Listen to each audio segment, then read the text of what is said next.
വമ്പൻ പ്രഖ്യാപനങ്ങളുമായാണ് മഹാസഖ്യവും എൻഡിഎയും ബീഹാറിൽ കളം നിറയുന്നത്. ഇന്ന് എൻഡിഎയുടെ പ്രകടന പത്രിക കൂടി പുറത്തു വന്നതോടെ തെരഞ്ഞെടുപ്പ് ചൂടിന് ആവേശം കൂടി.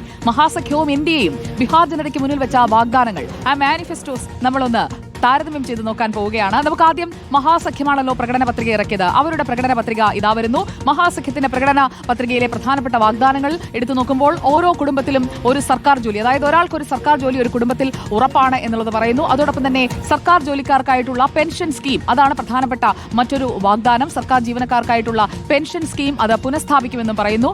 അതോടൊപ്പം തന്നെ വനിതകൾക്ക് പ്രതിമാസം 2500 രൂപ കൊടുക്കും എന്നുള്ളതാണ് പ്രധാനപ്പെട്ട വാഗ്ദാനം. അതായത് സ്ത്രീ വോട്ടർമാരെ കൂടുതലായി ആകർഷിക്കുന്ന രീതിയിലുള്ള ഒരു പ്രഖ്യാപനമായി അത് മാറുകയാണ്. വനിതകൾക്ക് പ്രതിമാസം 2500 രൂപ നൽകുക എന്ന് പറയുന്നത് അത് പ്രധാനപ്പെട്ട ഒരു തീരുമാനമായി വരികയാണ്. അതോടൊപ്പം തന്നെ വൈദ്യുതിയാണ് മറ്റൊരു പ്രധാനപ്പെട്ട പ്രഖ്യാപനം. പ്രതിമാസം 200 യൂണിറ്റ് സൗജന്യ വൈദ്യുതി എന്നുള്ളതാണ് വനിതകൾക്ക് ഈ 2500 നൽകുന്നതിനൊപ്പം തന്നെ ഉള്ള പ്രധാനപ്പെട്ട വാഗ്ദാനം. അതോടൊപ്പം തൊഴിലുറപ്പ് പദ്ധതിയും വരികയാണ്. 25 ലക്ഷത്തിന്റെ സൗജന്യ ആരോഗ്യ ഇൻഷുറൻസ് ആണ് പ്രധാനമായും പറയുന്ന മറ്റൊരു കാര്യം. അപ്പോൾ തൊഴിലുറപ്പായി, സൗജന്യ ഇൻഷുറൻസായി. ഈ സൗജന്യ ഇൻഷുറൻസ് കഴിഞ്ഞ് വീണ്ടുമുണ്ട് പട്ടികയിൽ ധാരാളം പ്രഖ്യാപനങ്ങൾ. ഭിന്നശേഷിക്കാർക്ക് പ്രതിമാസം 3000 രൂപ നൽകുമെന്നുള്ളതാണ് പ്രധാനപ്പെട്ട കാര്യം. അപ്പോൾ വീട്ടമ്മമാരെ കൂടെ നിർത്തുന്നു, ഭിന്നശേഷിക്കാരെ കൂടെ നിർത്തുന്നു. അതോടൊപ്പം 2000 ഏക്കർ സ്ഥലത്ത് ഒരു വിദ്യാഭ്യാസ നഗരം എന്നുള്ളതാണ്, ഒരു നോളജ് സിറ്റി എന്നതാണ് ഉദ്ദേശിക്കുന്നത്. അപ്പോൾ പ്രധാനപ്പെട്ട വാഗ്ദാനങ്ങളൊക്കെ എന്താണ് എന്നുള്ളത് നമ്മൾ കണ്ടു കഴിഞ്ഞു. ഇതിന് മറുപടി എന്താണ് എൻഡിഎയുടെ ഇന്നിറങ്ങിയ പ്രകടന പത്രികയിൽ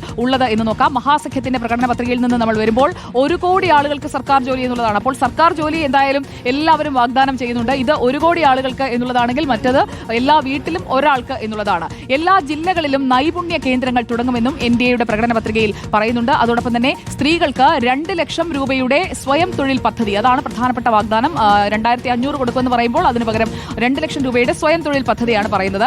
അതോടൊപ്പം കിസാൻ സമ്മാൻ നിധിയിലെ തുക അത് 9000 ഉയർത്തും എന്നും പറയുന്നു. അത് 6000 എന്നുള്ളത് 9000 ആക്കി ഉയർത്തും എന്നുള്ളതാണ് അതിന്റെ പ്രത്യേകത. അതോടൊപ്പം ബീഹാറിലെ എല്ലാ ജില്ലകളിലും വ്യവസായ പാർക്കുകൾ, നോക്കൂ, 3-4 ഇടങ്ങളിൽ നിന്നല്ല, എല്ലാ ജില്ലകളിലും വ്യവസായ പാർക്കുകൾ എന്നുള്ള പ്രഖ്യാപനവും വരുന്നു. അതോടൊപ്പം നോളജ് സിറ്റിയാണ് മഹാസഖ്യം പറഞ്ഞതെങ്കിൽ ഇവിടെ കായിക വികസനത്തിനായിട്ടുള്ള ഒരു സ്പോർട്സ് സിറ്റി, അതും വാഗ്ദാനത്തിൽ ഉൾപ്പെടുകയാണ്. പാവപ്പെട്ട കുട്ടികൾക്കുമുണ്ട് ഓഫറുകൾ, സൗജന്യ വിദ്യാഭ്യാസം, ഉച്ചഭക്ഷണം, ഇതെല്ലാം ഉറപ്പാക്കും എന്നുള്ളതാണ് കുട്ടികൾക്കായിട്ടുള്ള പ്രധാനപ്പെട്ട വാഗ്ദാനമായി നമ്മൾ ഈ പ്രകടന പത്രികയിൽ കാണുന്നത്. അതുപോലെ എല്ലാ ജില്ലകളിലും മെഡിക്കൽ സിറ്റിയും മെഡിക്കൽ കോളേജും ഉണ്ടാകും എന്നുള്ളതും പറയുന്നു. അപ്പോൾ ആരോഗ്യ മേഖലയിലുള്ള വാഗ്ദാനവും നമ്മൾ കണ്ടു കഴിഞ്ഞു. പാറ്റ്നയിൽ ബിജെപി ദേശീയ അധ്യക്ഷൻ JP നദ്ദ, മുഖ്യമന്ത്രി നിതീഷ് കുമാർ, ചിരാഗ് പാസ്വാൻ, ജിതൻ കുമാർ മാഞ്ചി എന്നിവർ ചേർന്നാണ് പ്രകടന പത്രിക പുറത്തിറക്കിയത്. ബീഹാറിന്റെ സമഗ്ര വികസനം ലക്ഷ്യമിട്ടുള്ള പ്രകടന പത്രിക എന്നാണ് നേതാക്കൾ പറഞ്ഞത്.